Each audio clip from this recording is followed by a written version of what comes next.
Do you actually need to take a pay cut if you want to land a data role and you're already a tech professional?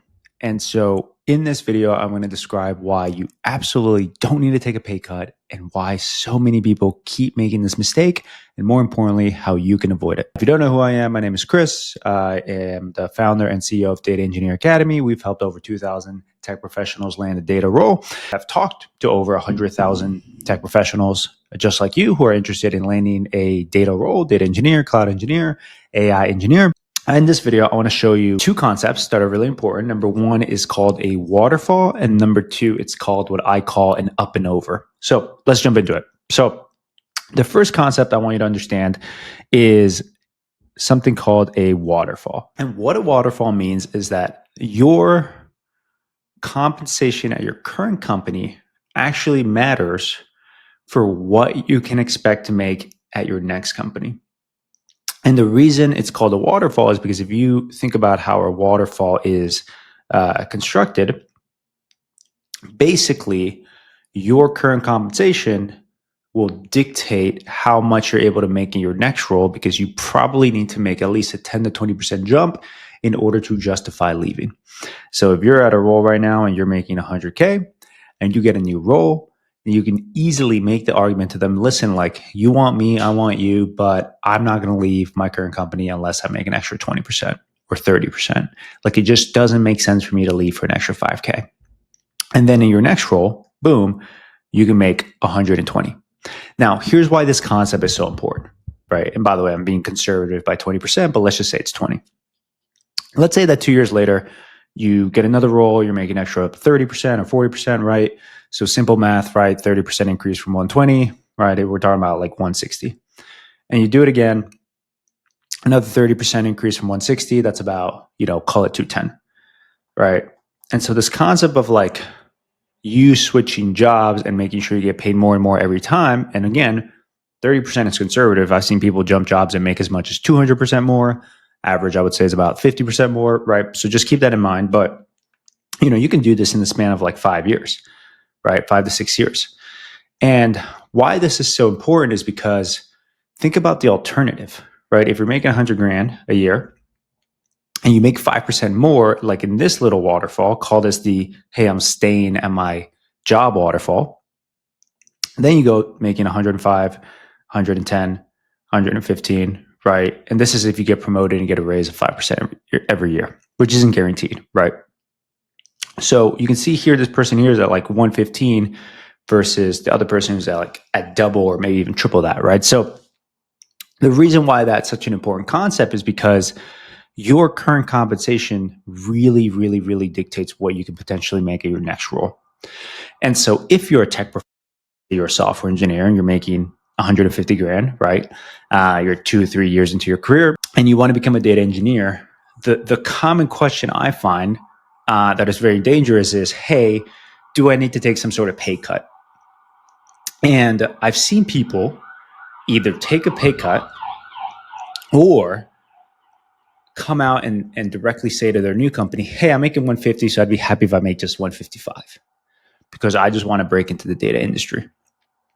But the thing is, that company hiring for a data engineer already knows that you as a software engineer probably have the skill sets to become a very good data engineer, right? Like a software engineer, for example, translates really well to a data engineer. A data analyst can be a data engineer. An IT professional could be a data engineer. And so you're unnecessarily either giving that new company negotiation leverage or discounting yourself from the very beginning. I talked to a guy literally last week. He had 20 years of experience as an IT professional making 200 grand a year. And he was like, yeah, I'm willing to take a pay cut all the way down to 150. And I'm like, you don't have to do that. Like that's a huge decrease. The other concept that I want to talk about is something called an up and over. And so with the up and over, what it means is you can go from your current role over to a different tech industry and then go up in compensation. So if you're a software engineer making 150, you can become a data engineer making 200. And it's very, very common. It's just that no one talks about it. And so I'll draw it out. You go over to a data industry. You go from software over to a data engineer, and then you go up and you make 200 grand. And up and over is possible, but it's only possible if you meet two specific standards. You have some sort of tech background, and number two, you're not overcompensated, right? So number one, if you have a tech background, number two, you're not overcompensated, then you can actually go and do this up and over strategy, which means you go over to the data industry and then go up and earn more than what you're currently earning in your current tech role. If you are already in tech, like I said before, they know that you can pick up anything in the data space, right? They know you can learn. Like it'll take you 30 days to learn what they're doing or what systems they're using. So that's number one. The second part is assuming you're not overcompensated. If you got a job at NVIDIA and you're making $3 million a year, which I know people who are, because the stock of NVIDIA rose, then you can't just go to Amazon and say, hey, I know I only have 7 years experience, but if you want me to be a data engineer at your company, you're going to have to give me $3 million a year.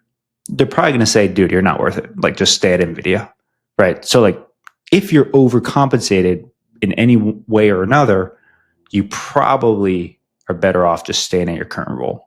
So again, that's one example of the guy who's overcompensated. Let's say, the stock went up aggressively, right?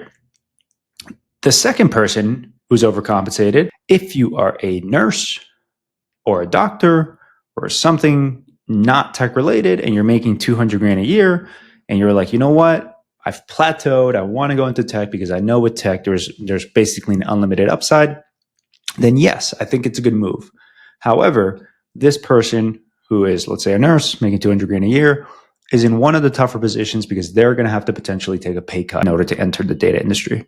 Why is that? Because if they enter as a data analyst or they enter as a data engineer, then entry level roles for these, let's say a data analyst is, again, very much depends on on where you're working. Let's say for a data analyst is 100 to 140, and a data engineer is 120 to 160, right? Just as an example. Again, depends on 20 different variables. Well, the thing is, if you're making 200 grand as a doctor or as a nurse, you're 20 years into your industry, into your career there, then you might have to take a little bit of a pay cut. So those are the exceptions. Again, if you're watching this video and you're a tech professional and you're wondering, can I enter this data space so that I can't get left behind, but I'm making good money, so I don't want to take a pay cut? Great, you don't have to take a pay cut. All you have to do is, number one, remember the waterfall. Number two, remember the up and over, and make sure that you qualify, which if you are in tech and you are able to go up and over, then you should be good to go. And if you enjoyed the video, please like, subscribe, comment, share with your friends, write in the comments, do anything so that I keep making videos like this to help as many tech professionals get a higher paying data role, if that is the goal that they're going for, because I know that a lot of tech professionals are looking into how they can future-proof their career, and Data Engineer Academy is very proud to help everybody and anybody, including tech professionals, non-tech professionals, etc.